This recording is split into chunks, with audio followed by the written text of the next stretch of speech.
Okay, we're going to try something out here.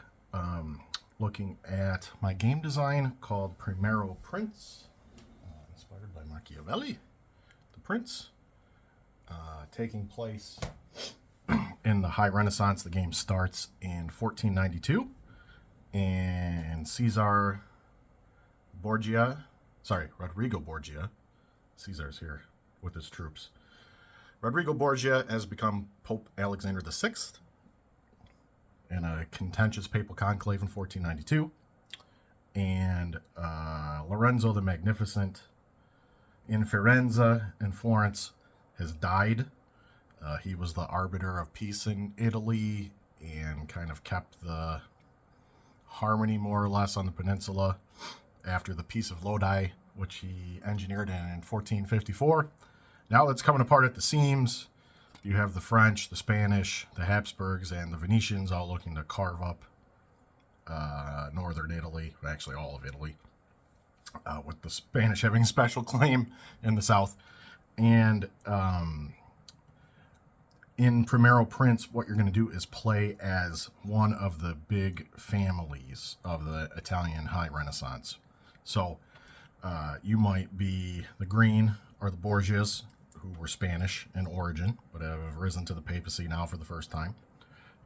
They start with control of Rome and the Città di Castello in the mountains, and the Pope's son, one of the Pope's 10 children, Cesare, is condottieri and controlling the papal forces there.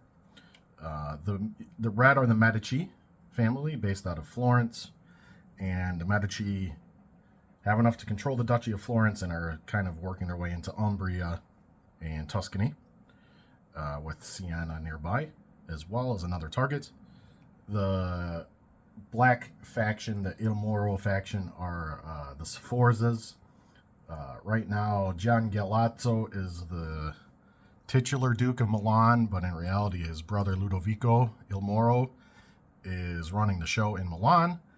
And within the next year and a half, Gian Galeazzo will be poisoned and die, and Ludovico will take over the duchy on behalf of the Sforza family. Ludovico is also the person who invites the French King Charles VIII into Italy, starting the Italian Wars, due to his concern about gaining control of Milan, as his brother's wife was the daughter of the Aragonese cadet branch that controlled Napoli at this time. Convoluted, for sure. And then the final faction is the Della Rovere. The Della Rovere have a base in Ostia, outside of Rome, have a base in Singalia, in the Marsh, have a daughter married into the hereditary line. Sorry, it should be a son.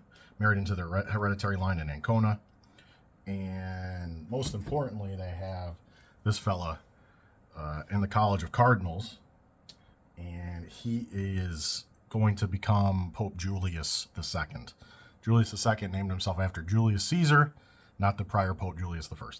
So he's the warrior pope. Right now he's in the conclave. He had just lost the election to the Borgia Pope. And he's going to work kind of behind the scenes to get himself into place. So that's the setting. I'll give you a kind of an introduction setting. The idea here is we'll do like a let's play the game, and I'll go through what I have on the sequence of play thus far for this design, which is, I've got it almost tightened up except for what happens at the end of the turn, which we'll look at together as we play along. But the general flow of the game is each family is going to draw cards, and the cards are from the Italian deck of cards. And each suit is going to represent things you can do on the map to change the map state. So cups, the cup suit is going to do church things, like add cardinals or pay off existing cardinals to give you your vote in the papacy, or sell indulgences, that kind of thing. The swords are obviously military. This will let you recruit mercenaries to fight under one of your family members to be condottieri. It'll allow them to move around and take over locations. You have coins. Coins are used for building. Building really is, you can build out your palazzo in your home location, or you can try and recruit patronage of the arts. So bring in artists and have them work for you and potentially gain fame from their works for bringing them into the location. And then the final suit are the clubs, and the clubs represent, or the cudgels represent, diplomacy. Diplomacy lets you do things like add your female family members in strategic marriages, either in Italy or with the major powers, or cash in favors with those major powers, or add more influence with those major powers, right? So those are the actions you can take based on the cards. And how it works is each family is dealt cards based on what they control on the map, and then you play those cards in hands in a game of Primero, which is like poker, to gain your action points to use to change stuff around on the map, right? The whole goal of the game is to buy fama, buy fame.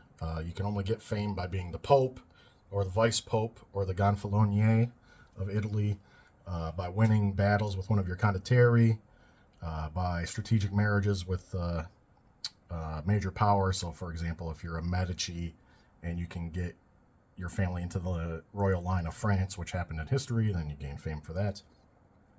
And then the big way to gain fame is by patronage. So if you can convince Leonardo or Michelangelo to come to your city and create something great, then that's how you win. So this is the introduction. We're going to hop on off here, see how this turns out, and then the next video we'll kind of get into the sequence of play.